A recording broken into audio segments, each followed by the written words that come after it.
ইয়র্কের লা গার্ডিয়া বিমানবন্দরে গভীর রাতে একটি আঞ্চলিক বিমান অবতরণের প্রস্তুতি নিচ্ছিল।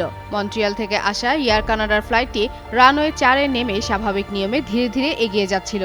সবকিছুই তখন নিয়মমাফিক চলছিল।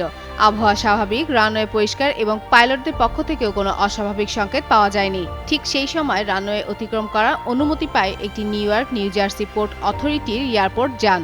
এয়ার ট্রাফিক কন্ট্রোলারের অনুমতি নিয়েই সেটি ট্যাক্সিওয়ে ডেল্টা দিয়ে রানওয়ে পার হচ্ছিল। কিন্তু মুহূর্তের মধ্যেই পরিস্থিতি বদলে যায়।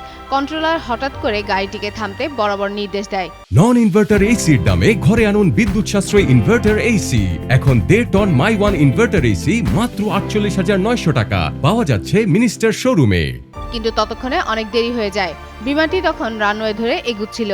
আর ঠিক সেই সময় গাড়িটির সঙ্গে এর সংঘর্ষ ঘটে। সংবাদ মাধ্যম এনবিসি নিউজ জানিয়েছে, রোববার স্থানীয় সময় রাত 11:38 দিকে এই দুর্ঘটনা ঘটে।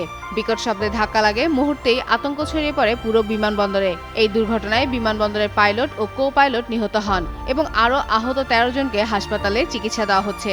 দেশটির জাতীয় পরিবহন নিরাপত্তা বোর্ড জানিয়েছে, ঘটনা সম্পর্কে তারা তথ্য সংগ্রহ করছে। সংস্থাটি এর বেশি কিছু বলেনি।